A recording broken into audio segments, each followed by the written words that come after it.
Salut à tous, aujourd'hui on se retrouve pour une série de vidéos sur le leader Doflamingo de l'OP04, donc leader bicolore vert et violet, et qui a donc 4 points de vie et avec une puissance de 5000.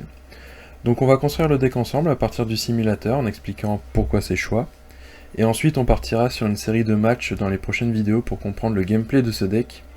Cela permettra de se faire une idée en gros de ce deck qui à mon avis peut être totalement game breaker, notamment avec une carte maîtresse dont on en reparlera à la fin de la vidéo. Donc pour construire ce deck, je me suis basé sur une decklist qui a fait top 1 en Asie, et à peu près donc tous les decks de Flamingo qui ont percé ont à peu près la même trame. Donc nous avons notre leader de Flamingo. Je rappelle l'effet du leader, à la fin de votre tour vous pouvez setup 2 dons actifs. Donc en gros pendant le tour adverse on va avoir 2 dons actifs pour pouvoir se défendre. Je propose qu'on commence par les events, car ils sont directement liés à cet effet. Nous avons donc pour commencer le Punk Gibson. Alors si j'arrive à descendre, voilà. Donc le Punk Gibson, event de l'OP1, donc on va le retrouver en 4 exemplaires, qui va donner à un de notre leader ou à nos personnages, plus 4000 de puissance, et ensuite on pourra incliner un personnage adverse qui a un coût de 4 ou moins.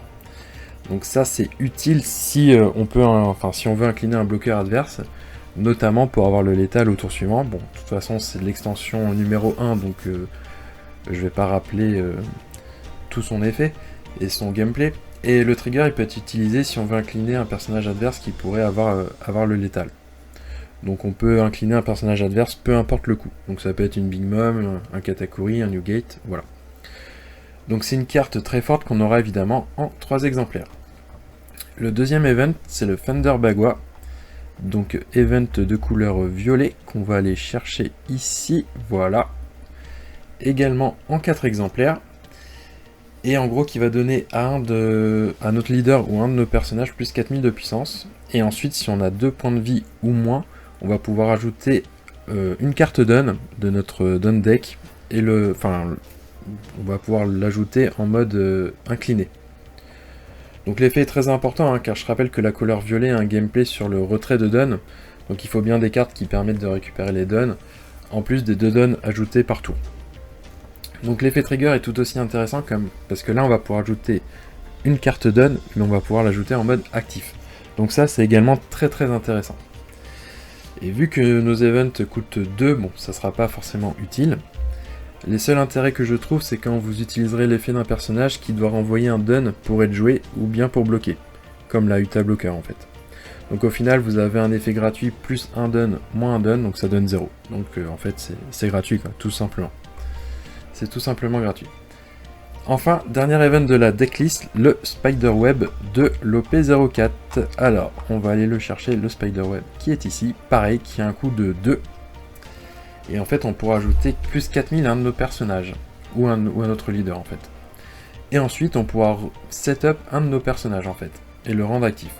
Donc ça peut être intéressant si on attaque avec un bloqueur, notamment le Fifilm, pour lequel on verra après. On attaque, et après quand on se défend, on peut le remettre actif. Voilà. Donc on va passer aux cartes personnages. Donc dans ce deck, il y a de nombreuses cartes films, puisqu'en fait, l'onglet film, on les a dans les 2 couleurs. On a dans la couleur verte et la couleur violet. Donc on va commencer par le Luffy Blocker de l'OP02. Alors, si je le trouve, il est ici, voilà. Donc le Luffy Leader, on l'a en 3 exemplaires, et avec son effet qui est quand même bien broken, c'est-à-dire que Unplay, on va pouvoir jouer jusqu'à un personnage qui a un coût de 4 ou moins, et qui a l'identifiant film ou Straw Hat Crew. Donc il est donc associé au Brook Film, ici, qui a un coût de 4. Donc le Brook, pareil, je le joue en 3 exemplaires, et auquel on va également ajouter l'Anami en 3 exemplaires. Donc l'Anami qui a un effet tuto. Pour 1, on peut aller piocher une carte film et l'ajouter à notre main.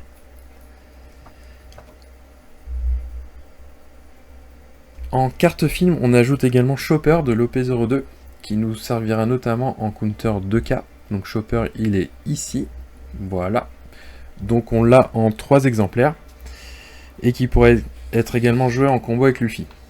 Mais bon, on va surtout l'utiliser pour son effet bloqueur. Et ensuite, une autre carte qui peut être jouée en combo avec Luffy, c'est la Uta Blocker. Donc la Uta Blocker du starter, donc il faut que j'aille la trouver, elle est ici. Donc la Uta, je la joue en 4 exemplaires, en plus elle a un counter 1000, hein, donc ce n'est pas une brique en main. Et vous voyez, c'est-à-dire que quand on bloque avec Uta, pour donne-1, on va pouvoir incliner un personnage adverse avec un coup de 5 ou moins, donc on peut incliner un bloqueur adverse ou un personnage qui a le létal en face. Et du coup avec Thunder Bagua, quand on en a 2 PV ou moins, on peut rajouter un don. Donc au final, voilà, c'est ce que je vous disais tout à l'heure, c'est que cet effet-là combine très bien et que c'est gratuit. Enfin, pour pouvoir récupérer toutes ces cartes films, il nous faut du tuto. Et le tuto, c'est Buena Fiesta. Donc Buena Fiesta qu'on va jouer en 4 exemplaires. Alors, c'est un tuto, certes, donc c'est important d'avoir du tuto. Par contre, c'est un counter 2K. Donc des fois, c'est compliqué d'aller le mettre en tuto alors que c'est du counter 2K, donc c'est... Ouais, ça dépendra vraiment du match-up, du gameplay, donc voilà, vous verrez bien comment ça se passe, mais après là, c'est vraiment en fonction du gameplay, du match-up, enfin surtout du match-up, pardon, que vous verrez si vous l'utilisez en counter 2K ou si vous allez tuto une carte film. Et enfin, nous avons la carte Shiki de l'OP2. Donc pareil, counter 2K qu'on va jouer en 4 exemplaires. Donc cette carte, on va vraiment l'utiliser en counter 2K, hein, parce que son trigger, pour donne-1, on peut jouer la carte. Bon, moi je l'utilise qu'en counter 2K. Hein. J'utilise pas du tout en effet trigger. Et ensuite, on va ajouter un autre bloqueur. Donc c'est le Queen Blocker du starter numéro 4. Donc il faut que j'aille le trouver. Je l'ai vu, il est juste ici. Voilà. Donc le Queen qu'on va jouer en 3 exemplaires. Donc dans tous les decks que j'ai vus, ceux qui ont performé jouaient la carte Gild Tesoro. Alors faut que je la trouve, elle est ici, voilà. Donc le deck en fait jouait cette carte en 3 exemplaires.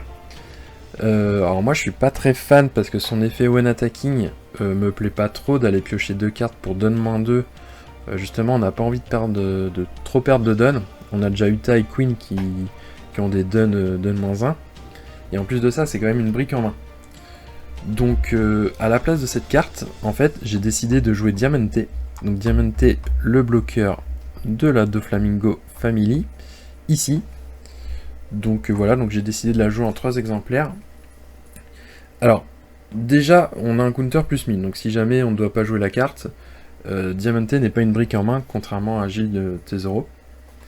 Donc Diamante permet d'avoir un autre bloqueur, et en plus, lorsqu'on met un don sur ce bloqueur, en fait on peut attaquer à 7000, et à la fin, on peut le remettre en mode actif, parce que du coup, vous voyez, si on a 2 ou plus dons actifs, à la fin de notre tour, on peut le rendre actif. Et vu que, avec Dofla, on va forcément rendre 2 dons actifs, donc en fait, quoi qu'il arrive, à la fin du tour, il repasse en actif. Donc on peut attaquer, ça nous fait une attaque à 7000, et après, il passe en bloqueur. Donc cette carte est vraiment très très intéressante. Hein. Donc, et puis ça peut changer une game, hein, le fait d'avoir une attaque à 7000 et après qu'il devienne bloqueur, ça peut totalement changer une game. Enfin, il nous manque 2 cartes. Donc on a la carte Sugar de l'OP04 qui a 2 effets dévastateurs. Lorsqu'on la joue, unplay, on va pouvoir incliner un personnage adverse de 4 ou moins. Donc pendant le tour adverse, donc c'est-à-dire que en gros, on play, on va pouvoir incliner par exemple un Marco bloqueur ou un personnage qui nous embête de 4 ou moins. Et pendant le tour adverse, quand l'adversaire joue un personnage, on peut incliner Sugar et incliner un personnage adverse. Peu importe le coup. Donc cet effet permet de se défendre contre des personnages rush notamment, ou bien contre des activate main du style Makino qui va donner plus 3000 à un personnage. Alors, l'activate main, je suis pas sûr à 100%, je pense que ça peut être activé quand même. Je suis pas sûr à 100%, mais en tout cas on peut incliner un personnage, un gros personnage, il n'y a pas de restriction de coût, de puissance, peu importe le personnage. Mais ensuite Sugar est incliné, donc l'adversaire ce qu'il va chercher à faire c'est forcément d'aller d'aller la taper. Enfin, la dernière carte, et pas des moindres, le Doflamingo à 10. Donc pareil, on va jouer en 4 exemplaires. Cette carte, vraiment, elle a un effet totalement ravageur. C'est-à-dire que quand on va la jouer, on va pouvoir freeze jusqu'à 3 personnages adverses, y compris le leader, mais ce sont des personnages inclinés. Freeze, ça veut dire quoi?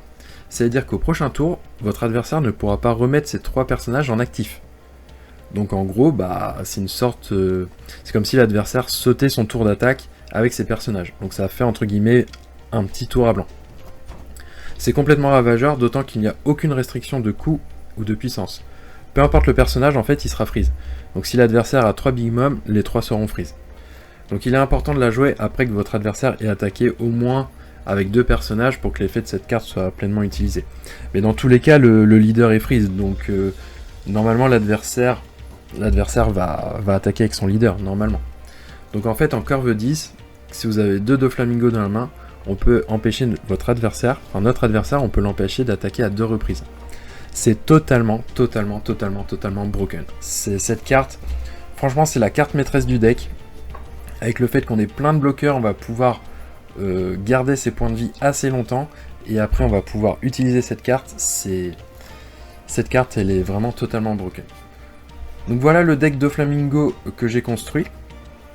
Donc à place de Gilles Tesoro justement, donc j'ai mis le Diamanté. Voilà, c'est vraiment le seul changement que j'ai apporté par rapport au deck qui est arrivé top 1 en Asie. Donc voilà, j'ai hâte de pouvoir le tester. Hein. Doflamingo, c'est un leader très attendu, comme Queen, comme Rebecca. Ce sont vraiment 3 leaders très attendus et qui seront très puissants tous les 3. Donc voilà, donc j'ai essayé de faire une vidéo assez concise hein, pour pas perdre trop de temps. Comme ça, on a pu construire le deck ensemble, expliquer un peu enfin, pourquoi ce choix de cartes et tout ça. C'est donc la fin de la présentation de ce deck, qui je pense a un gameplay complètement fantastique et qui peut aller vraiment embêter l'adversaire, pour rester très poli. Donc voilà, donc on se retrouve très vite pour des vidéos tests de ce deck sur le simulateur. Restez connectés.